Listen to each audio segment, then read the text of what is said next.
নমস্কাৰ, এটি নতুন ভিডিঅ'ৰ সৈতে মই কুলদীপ। সমৰ্থ পৰ্টেলৰ জৰিয়তে তোমালোকে কেনেদৰে ইউজিত নাম ভৰ্তি কৰিবা সেই সন্দৰ্ভত মই প্ৰথমটো ভিডিঅ' প্ৰস্তুত কৰি দিছোঁ। ভিডিঅ'টোৰ লিংক মই তলত দি দিছোঁ। দ্বিতীয়টো ষ্টেপৰ কাৰণে তোমালোকে প্ৰথমতে সমৰ্থ পৰ্টেল বুলি চাৰ্চ কৰি দিবা। তাৰপিছত তোমালোকে লগইন কৰিবা। তোমালোকৰ ৰেজিষ্ট্ৰেশ্যন নম্বৰটো অথবা ৰেজিষ্টাৰ কৰা ইমেইল আইডিটো ইনপুট কৰি আৰু পাছৱাৰ্ডটো তোমালোকে ইয়াত ইনপুট কৰি পেলাই তোমালোকে লগইন কৰি ল'বা। লগইন কৰাৰ পিছত তোমালোকৰ পেজখন এনেদৰে খোল খাব। ইয়াত তোমালোকে কেইবাটাও অপশ্যন দেখা পাবা আৰু ইয়াত যিসমূহ অপশ্যন আছে এই অপশ্যনসমূহ এতিয়ালৈকে এক্টিভ হোৱা নাই। যেতিয়া তোমালোকৰ ৰিজাল্ট দিব বা CUET পৰীক্ষাৰ নম্বৰ আহিব তাৰ পৰৱৰ্তী সময়ছোৱাতহে তোমালোকৰ এইসমূহ অপশ্যন এভেইলেবল হ'ব আৰু তোমালোকে বিচাৰিলে তোমালোকে ইমেইল আইডিটো চেঞ্জ কৰি ল'ব পাৰিবা বা তোমালোকৰ যি ফোন নম্বৰটো চেঞ্জ কৰি ল'ব পাৰিবা। আৰু এটা কথা কৈ থৈ দিওঁ যে তোমালোকৰ নিজৰ ইমেইল আইডি আৰু ফোন নম্বৰ ইয়াত ব্যৱহাৰ কৰিবা আৰু তোমালোকে এইখিনিতে তোমালোকৰ যিটো প্ৰফাইলটো তোমালোকে কমপ্লিট কৰি ল'ব লাগিব। তাৰ কাৰণে তোমালোকে তলত এটা অপশ্যন দেখা পাবা, কমপ্লিট ইয়ৰ প্ৰফাইল।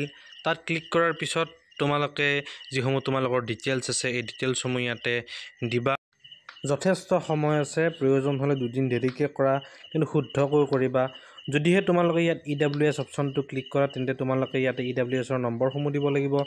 যদি এতিয়ালৈকে তোমালোকৰ EWS চাৰ্টিফিকেট নাই তেন্তে তোমালোকে 2 দিন দেৰিকৈ হ'লেও এপ্লাই কৰিব পাৰিবা। পৰ্টেলটো খোলা থাকিব আৰু ইয়াত ID প্ৰুফ পৰ্যন্ত তোমালোকে দিব লাগিব। বিভিন্ন ID প্ৰুফ তোমালোকে ইয়াত দিব পাৰিবা, পান কাৰ্ড, আধাৰ কাৰ্ড বা তোমালোকে বিভিন্ন ডকুমেণ্টছ দিব পাৰিবা। আৰু এটা কথা কৈ থওঁ যে তোমালোকে যদিহে ইনকাম 2 লাখতকৈ কমকৈ দিয়া তেন্তে তোমালোকৰ যিটো এডমিশ্যন ফ্ৰী পৰ্যন্ত হ'ব পাৰে। গতিকে ইনকাম দিয়াৰ ক্ষেত্ৰতো তোমালোকে সজাগ হ'বা। যদি তোমালোকে বেছিকৈ ইনকাম দি দিয়া তেন্তে হয়তো পিছত তোমালোকৰ সমস্যা হ'ব পাৰে। যিসমূহে কোটাৰ বাবে এপ্লাই কৰিবা বা স্পেচিয়েলি এবল হয় তেওঁলোকেও আচলতে এই পৰ্টেলটোৰ জৰিয়তে এপ্লাই কৰিব লাগিব। মনত ৰাখিবা তোমালোকৰ ডকুমেণ্টছসমূহ আপলোড কৰিব লাগিব আৰু যিহেতু এক্স ছাৰ্ভিচমেনৰো কিছুমান কোটা থাকে বা ফ্ৰীডম ফাইটাৰৰো কিছুমান কোটা থাকে, কালচাৰেল কোটা থাকে, এইসমূহ তোমালোকে পাবা যদিহে সমৰ্থ পৰ্টেলত তোমালোকৰ ডকুমেণ্টছসমূহ আপলোড কৰা। এইসমূহ ভালদৰে কৰিবা, যদিহে নকৰা তোমালোকৰ পৰৱৰ্তী সময়ত সমস্যা হ'ব পাৰে।